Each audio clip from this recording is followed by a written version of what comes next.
जय हिंद दोस्तों, every detail के यूट्यूब चैनल में आपका स्वागत है। बहुत सारे स्टूडेंट ऐसे होते हैं जिनका सपना रहता है ना बड़े बड़े इंजीनियरिंग कॉलेज से ना बीटेक करे। जैसे में आईआईटी हो गया, एनआईटी हो गया, ट्रिपल आईटी हो गया, जीएफटीआई हो गया। बहुत सारे इंजीनियरिंग कॉलेज में मतलब इंडिया का जो टॉप इंजीनियरिंग कॉलेज जैसे महाराजा अग्रसेन, महाराजा सूरजमल, भारतीय विद्यापीठ हो गया आपको किट कलिंगा हो गया। तो इस ऐसे सिचुएशन में ना बच्चे हायर एजुकेशन के लिए जाते हैं ना, तो बच्चे को ना क्या होता है ना बहुत सारा पैसा का जरूरत होता है। तो इस पीरियड में ना बैंक स्टूडेंट को ना एजुकेशन लोन देती है। तो इस वीडियो में हम बात करने वाले हैं एजुकेशन लोन का क्या रेट ऑफ इंटरेस्ट रहता है, क्या क्या डॉक्यूमेंट लगता है। बहुत सारे बच्चे जब बैंक में जाते हैं ना तो बैंक क्या करते हैं ना, बहुत सारे बच्चे को बोलते हैं ये डॉक्यूमेंट लगेगा, वो डॉक्यूमेंट लगेगा। बहुत सारे बच्चे को ना घुमाते रहते हैं। तो चलिए जानते हैं कि क्या प्रोसेस रहने वाला है, इस वीडियो में समझते हैं। जब भी किसी कॉलेज में अगर आपका एडमिशन हो जाता है तो सबसे पहले आपको फर्स्ट सेमेस्टर का फीस देना पड़ता है। फर्स्ट सेमेस्टर फीस देने के बाद ना आपको बैंक है ना वो पेपर एक रेडी हो जाता है। तो आपका कभी कभी क्या होता है ना किसी बड़े इंजीनियरिंग कॉलेज में भारतीय विद्यापीठ हो गया, एमआईटी डब्ल्यूपी हो गया, तो उस इंजीनियरिंग कॉलेज में ना 2 3 4 बैंक रहता है। उसमें प्राइवेट बैंक भी रहता है, गवर्नमेंट बैंक भी रहता है। तो उसमें जाके ना सबसे पहले आपको बात करना होगा, बैंक वाले से पूछना होगा क्या क्या डॉक्यूमेंट चाहिए, क्या रेट ऑफ इंटरेस्ट रहेगा। सरकारी एंड प्राइवेट बैंक इसमें दोनों बैंक रहेगा। अगर आप किसी जिला से बिलोंग करते हैं, किसी स्टेट से आते हैं, तो आप होम टाइम जब जहां होगा तो वहाँ होम टाइम में बैंक से भी बात करना होगा। और मान लीजिए कि किसी प्राइवेट बैंक से भी बात करना होगा, गवर्नमेंट बैंक से भी बात करना होगा। और उनसे आप पूछिएगा कि क्या रेट ऑफ इंटरेस्ट रहता है। जिस भी बैंक से आपको सोच समझ के और सावधानी के साथ ना बैंक का ना आपसे बात करना होगा ताकि रेट ऑफ इंटरेस्ट क्या रहने वाला। ज्यादा अगर आपका रेट ऑफ इंटरेस्ट होगा ना तो आगे चल के ना बहुत ज्यादा दिक्कत होगा। हर एक बैंक का अपना अपना क्राइटेरिया होता है। सबसे पहले बैंक क्या करेगी ना अपना पोर्टल पे चेक करेगी कि हाँ अगर आपका कॉलेज हायर लेवल का है, बहुत ही अच्छा इंजीनियरिंग कॉलेज है, आईआईटी, एनआईटी, ट्रिपल आईटी, किसी गवर्नमेंट इंजीनियरिंग कॉलेज है, बैंक सबसे पहले वेरीफाई करेगी अपने अकॉर्डिंग पोर्टल पे कि हाँ इस कॉलेज को लोन देना चाहिए कि नहीं देना चाहिए। तो जब कॉलेज में ना क्या होता है ना, कॉलेज वाला जब आप जाइए कॉलेज आपको क्या करेगी ना बोनाफाइड लेटर देगी। तो वही बोनाफाइड लेटर ना कॉलेज में बैंक में ले जाके ना आपको देना होगा। वो अपने अकॉर्डिंग चेक करेगा कि हाँ इस कॉलेज को लोन देना चाहिए ना क्या नहीं देना चाहिए, कितने का आपका लोन चाहिए ना उसी के अकॉर्डिंग ना आपको एक कोटेशन देना होगा। अगर आप गर्ल्स है, अगर आप बॉयज है, तो गर्ल्स का क्या होगा ना रेट ऑफ इंटरेस्ट बहुत कम रहता है।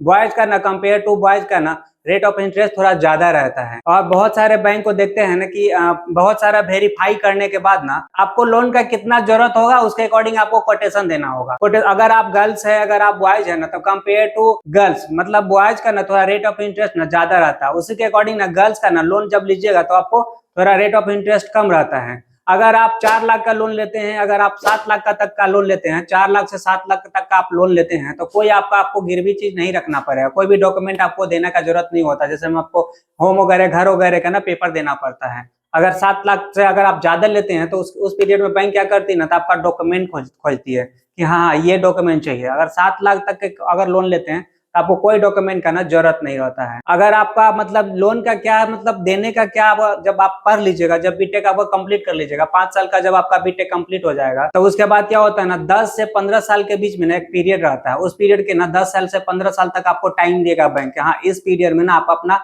लोन चुकता कर देंगे। अगर आप चाहते हैं कि कम टाइम में भी अगर आपको चाहते हैं कि नहीं हम इतने दिन के अंदर में कहीं से अगर आपका पेमेंट अगर आपका हो जा रहा है, तो आप 2 से 3 साल में या 1 2 बार में आप बैंक से बात करके अपना लोन सेटल कर सकते हैं।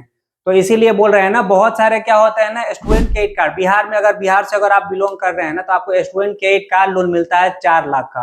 अगर आप बिहार से बिलोंग करते हैं, अगर किसी दूसरे स्टेट में अगर आप पढ़ने जाते हैं, तो बहुत सारे ऐसे कॉलेज होते हैं जो नैक ए ग्रेड होते हैं, नैक ए प्लस प्लस होते हैं।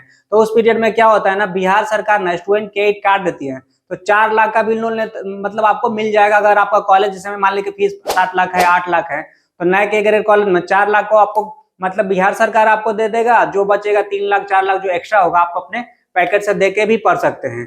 तो ऐसे कॉलेज होते हैं। जैसे में आप झारखंड से बिलोंग करते हैं तो झारखंड में चलता है गुरुजी क्रेडिट कार्ड योजना। तो वहां पे एक अलग स्कीम रहता है। अगर आप झारखंड से बिलोंग करते हैं, किसी कॉलेज में अगर जा रहे हैं, बड़े इंजीनियरिंग कॉलेज में जा रहे हैं, तो उसमें गुरुजी क्रेडिट कार्ड योजना चेक कर लीजिएगा कि ये कॉलेज अप्लीकेबल है कि नहीं। तो अलग अलग स्टेट का ना अलग अलग क्राइटेरिया रहता है।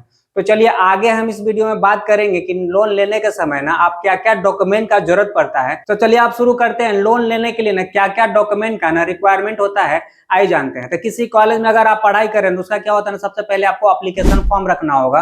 एप्लीकेशन फॉर्म के साथ साथ ना आप जो भी फी स्ट्रक्चर जो बना होगा ना, तो क्या होगा ना फी स्ट्रक्चर का ना उसका आपको फॉर्म देना होगा साथ में। और किसी कॉलेज का जो जिस कॉलेज में आप पढ़ाई कर रहे हैं ना, उस कॉलेज का क्या होगा, आपको प्रोस्पेक्टस भी ना साथ में देना होगा, पासपोर्ट साइज फोटो देना होगा, उसके बाद आधार कार्ड अगर हो तो ठीक रहेगा, अगर आपके पास पैन कार्ड है तो आपको देना होगा।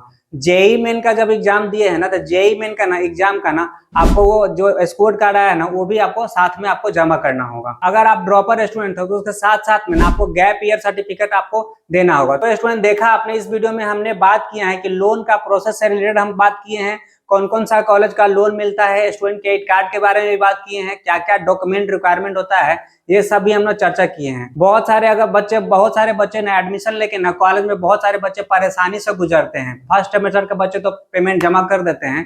तो सोच समझ के अपना कॉलेज चुनिएगा, कुछ ऐसा कॉलेज मत चुन लीजिएगा कि आपको लोन लेने में जो बहुत सारा बच्चा ना दिक्कत होता है। क्या होता है ना, फर्स्ट ईयर में बच्चा ना कॉलेज में एडमिशन कैंसिल करवा लेते हैं, तो बहुत सारे बच्चे डरे रहते हैं। तो सोच समझ के अगर मेरे से पर्सनली अगर आपको गाइड लेना तो हम आपको बता देंगे कि कौन कौन सा कॉलेज आपके लिए सही रहेगा, कौन कौन सा कॉलेज आपको सही नहीं रहेगा, सब हम आपको ना पर्सनली हम आपको गाइड करेंगे। इसीलिए बोल रहे हैं ना, चैनल को सब्सक्राइब किए रहिएगा, बेल नोटिफिकेशन दबाई रहिएगा, तो बहुत सारे हम आपको अपडेट इस वीडियो के माध्यम से ना करते रहेंगे। मिलते हैं अगले वीडियो में, तब तक के लिए जय हिंद जय भारत।